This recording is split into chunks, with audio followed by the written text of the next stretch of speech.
Masiba rin talaga itong si Senador Robin Padilla. Kahit gaano naman talaga iginiit mismo ni Idol Raffy Tulfo na meron talaga silang witness at may ebidensya na isa din itong Pogo owner itong si Senator Robin Padilla. 4 kasi sila ang pinagdesisyon ng may kinalaman sa mga Pogo site na mga nakita na korporasyon sa iba't ibang parte ng Pilipinas. Isa na rito si Senador Bato, si Lito Lapid, si Robin Padilla at si Bongo. Gayun din naman matataas pa naman ang mga posisyon pare-parehong senador. Pero tila parang nawawala ang bayag nila eh.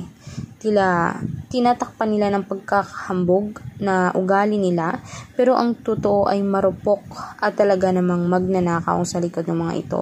Kasi ang Pogo, hindi naman talagang naturang magnanakaw, pero alam naman natin illegal gambling iyan at bawal iyan.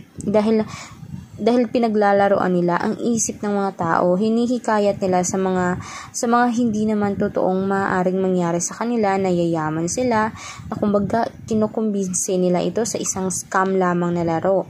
Kaya para sa inyo ba mga kanadisan, dapat bang sabay-sabay itong mabubulok ang mga taong ito ng mga senador at kunin na sa kanila ang kanilang mga posisyon? I-komento nyo sa baba kung ano ba ang pinag-aagrihan yung dapat gawin sa kanila.